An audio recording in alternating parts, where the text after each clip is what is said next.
Fala, galera! Sejam todos muito bem-vindos ao nosso podcast A Voz da Vacina. Eu, Paula Freitas, Laura Fernandes, Vitória Trindade, Milene Barros e Mariana Oliveira, todas biomédicas, traremos muitas informações sobre o meio da saúde para vocês. E nesta temporada falaremos sobre a febre amarela. Podemos dizer que é uma doença infecciosa febreaguda, né? Ou seja, ela é caracterizada pelo início de febres associadas ao calafrio. Porém, ela é uma doença grave, pois a transmissão do mosquito possui uma alta capacidade, de disseminação. Só que ela não é transmissível. Ela é uma doença que só pode contrair através da picada do mosquito. E o que causa a febre amarela? Bom, ela é causada por um arbovírus do gênero Flavivirus, da família Flaviviridae, transmitido ao homem pela picada de um mosquito fêmea infectado, sendo os primatas não humanos, os macacos, os hospedeiros amplificadores desse vírus. Já como transmissores, temos os mosquitos dos gêneros Aedes na África e Hemagogos e Sabates na América.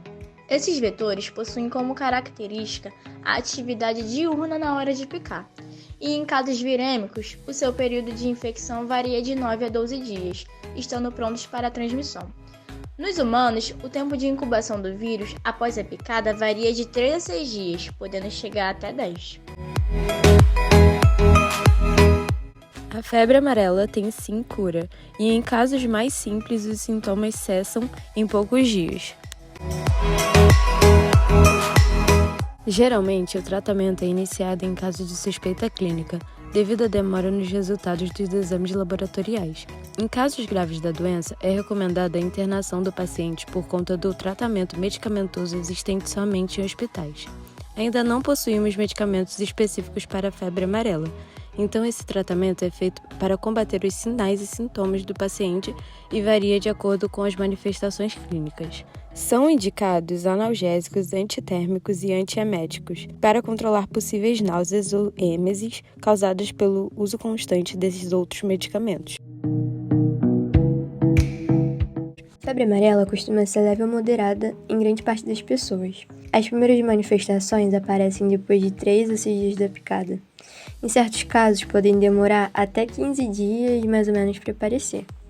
De início, nota-se calafrios, febre alta, dor de cabeça, dor muscular, náuseas e vômitos por volta de 3 dias. Alguns pacientes, cerca de 15 a 25%, podem ser afetados pela forma grave. Nesses quadros mais severos, há uma melhora após as manifestações iniciais, dura apenas algumas horas ou 2 dias. E logo após esse período, o vírus se multiplica no organismo, podendo causar insuficiência hepática e falência de múltiplos órgãos. Além de atingir o fígado, ele também afeta outros órgãos, como o coração, os rins e o cérebro. Também ocorrendo no indivíduo mais dor de cabeça, dor muscular, náusea e vômito. Entre 20% e 50% dos casos graves de febre amarela resultam em morte, mas é bom citar que atualmente a maioria dos infectados se recupera bem e adquire a imunização permanente contra a febre amarela. A febre amarela, de origem africana, chegou ao continente americano nas primeiras décadas após o seu descobrimento. No Brasil, a primeira epidemia de febre amarela ocorreu em 1685 em Recife, para onde o vírus teria sido levado em um barco procedente de São Tomé, na África, com escala em Santo Domingo, nas Antilhas, onde a enfermidade destruiu a população, sendo considerado que a febre amarela foi o maior problema de saúde pública do país desde meados do século XIX até quase meados do século XX. O vírus segue circulando por seus hospedeiros, animais e humanos no interior e bate às portas das grandes e populosas cidades do litoral, ainda infestadas por seu hospedeiro intermediário urbano, o Aedes aegypti. E quais as zonas de proliferação? Bom, a febre amarela ocorre nas Américas do Sul, Central e na África, e é transmitida em áreas urbanas ou silvestres, sendo sua manifestação a mesma nos dois casos, pois a diferença está nos transmissores, e não no vírus e na evolução clínica. Mantém-se endêmica nas regiões tropicais, porém, mostra-se agravamento nas regiões africanas, onde há intensos casos urbanos. Já nas Américas, os países que mais diagnosticaram a doença foram o Peru, com 51,5%, a Bolívia, com 20,1% e o Brasil, com 18,7%. Podemos sim confundir a febre amarela com outras doenças, pois os sintomas associados à febre amarela são bem parecidos com de outras doenças que também são febris agudas. Sendo assim, temos a febre maculosa, a malária, leptospirose, a dengue e também a hepatite viral, que podem ser confundidas, né? Isso porque são doenças infecciosas vinculadas ao sistema urinário, digestivo e respiratório. Sendo assim, é de uma grande dificuldade identificar a febre amarela nos estágios iniciais. Bom, o diagnóstico da febre amarela pode ser feito através de exames específicos ou inespecíficos. Para exames específicos, é realizado os seguintes métodos: método virológico, que é o isolamento do vírus em cultura de tecidos, identificação de antígenos virais e do RNA viral, e métodos sorológicos, que é a dosagem de anticorpos específicos pelo método de IgM-ELISA, que captura anticorpos IgM em ensaio enzimático ou conversão sorológica em testes de inibição da hemaglutinação. Os métodos sorológicos que identificam IgM específica, como é o caso do IgM-ELISA, podem fornecer o diagnóstico presuntivo rápido em uma amostra sorológica, se a mesma for obtida a partir do 5º dia de doença. A presença da IgM mostra uma infecção recente, de 2 a 3 meses, ou corrente atual. Com isso, conseguimos ver a história clínica completa para uma interpretação adequada do resultado laboratorial. Lembrando que a vacinação anti-amarílica também induz a formação de IgM, e por isso importa conhecer os antecedentes vacinais do caso suspeito. Em pacientes que sobreviveram à doença, os especialistas fazem uma comparação dos resultados sorológicos das amostras aguda e convalescente. Títulos de anticorpos aumentados 4 vezes ou mais na amostra convalescente, em comparação aos títulos da amostra da fase aguda, depõe a favor da infecção recente pelo vírus amarílico. Já nos casos de morte, em que não há sangue para a sorologia e a pesquisa de vírus resultou negativa ou prejudicada, deve-se procurar antígenos específicos pela técnica de imunohistoquímica em tecidos hepáticos ou evidenciar o genoma viral por RT-PCR do sangue, células de soro e fígado. Raramente outros tecidos se mostram positivos. A identificação do genoma viral, quando utilizada com critério, representa a opção esclarecedora nos casos indefinidos por má conservação dos espécimes ou nos casos em que os resultados sorológicos permaneceram inconclusivos. Agora, sobre os exames inespecíficos, o hemograma, que nos primeiros dias da doença há leucopenia com neutropenia e linfocitose, com valores de 3.000 a 4.000 células por centímetros cúbicos de sangue. Em alguns casos, o leucograma exibe de 1.000 a 2.000 leucócitos por centímetros cúbicos.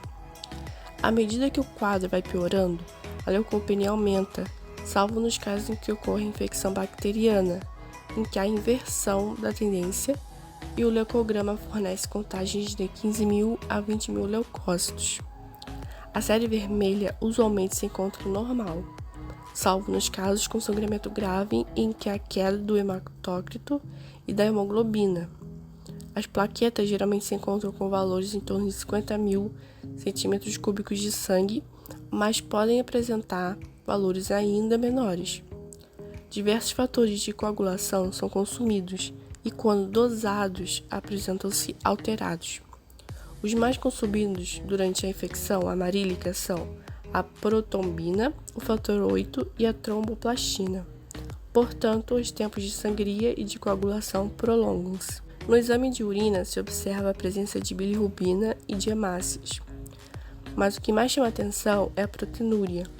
Não surpreende o encontro de valores de proteína acima de 500 mg e 100 ml de urina. A densidade medida na urina pode ser ou estar alterada. Agora falando sobre o diagnóstico diferencial. Quando está tendo surtos epidêmicos, o diagnóstico para a febre amarela fica fácil, pois aumenta a suspeita clínica. O que complica é quando tem alguns casos isolados, que podem ser diagnosticadas outras doenças, como a malária, hepatite virais, a febre tifoide, a dengue hemorrágica e as septicemias. Entre as não infecciosas, deve-se lembrar da púrpura trombocitopênica idiopática e algumas formas de envenenamento, inclusive a picada de cobras com peçonhas que produzem hemorragias. A história clínica, os antecedentes epidemiológicos e a realização precoce de alguns exames laboratoriais evita as dúvidas na maioria dos casos. A principal forma de prevenção contra a febre amarela é através da vacinação. Para chegar em 1937, ano em que Hugo Smith trouxe uma amostra do vírus 17D de Nova York para o Rio de Janeiro e começar a ser produzida, temos que voltar um pouco no tempo. Em 1927, Stokes, Bauer e Hudson, da Fundação Rockefeller, fizeram uma descoberta muito importante quando estavam lá na África. Eles conseguiram provar que o macaco rhesus poderia ser contaminado por febre amarela. A infecção foi através da transmissão de um homem africano chamado Azibe ao macaco e vice-versa, tanto por meio da injeção de sangue infectado como pela picada do Aedes aegypti, alimentada em indivíduos doentes.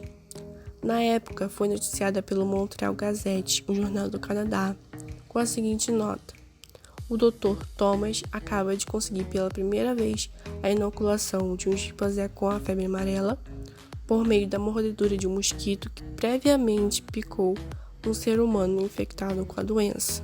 Este é o primeiro experimento até agora realizado com sucesso, por intermédio de um animal, e significa uma grande conquista para a ciência médica. De 1927 até 1937, vários especialistas, como um exemplo deles, o Hugo Smith, se dedicaram a se aprofundar nesse mundo, fazendo diversas pesquisas, estudos e descobertas sobre a imunização contra a febre amarela. Como dito anteriormente, o Smith levou uma amostra do vírus de Nova York para o Rio de Janeiro, para poderem fabricar uma vacina. Porém, até chegar nesse momento, essa amostra com o vírus foi modificada várias vezes em diversos meios, como por exemplo em macacos, mosquitos, tecidos embrionários de camundongo, com soro normais e heterólogos, até chegar nas passagens seriadas in vitro, realizada em meio de cultura, contendo tecido de embrião de galinha desprovido de sistema nervoso central.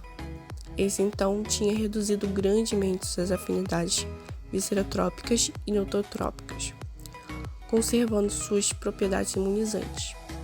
A esse vírus deram o nome de 17D ou vírus camarada. E desde março daquele ano, o Instituto Oswaldo Cruz começou a preparar a vacina 17D, que é empregada no Brasil. Agora, falando sobre o resultado da vacinação, das 200 primeiras pessoas vacinadas no Rio, só 20% apresentaram alguns sintomas atribuídos ao vírus poucos dias após a inoculação. Leve dor de cabeça, dor nas costas e, às vezes, com febre. As provas de neutralização realizadas no grupo de 45 pessoas revelaram que 42 tinham completa proteção, uma proteção parcial e apenas 2 continuavam não imunes.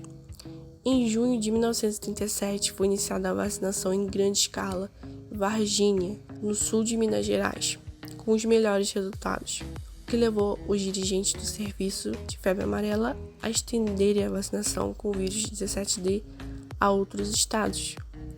Em 1940 aconteceu um surto de icterícia depois da vacinação, com algumas mortes. Foi observado 1000 casos no estado do Espírito Santo e descobriram que houve contaminação em 2 lotes de vacina por um agente icterógeno contido no soro normal humano que foi usado na preparação daqueles 2 lotes de vacina.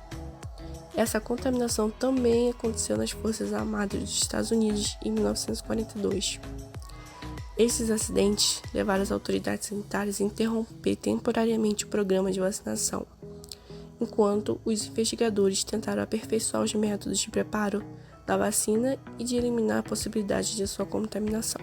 Com a modificação da técnica empregada na preparação, pela qual o soro humano foi retirado da vacina, não teve mais casos de icterícia. Essa vacina 17D é a que vem sendo empregada desde 1937 na vacinação anti-amarílica no Brasil. E sobre isso, falaremos no próximo episódio.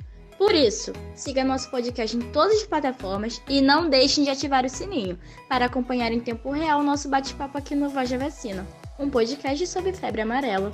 Um beijo!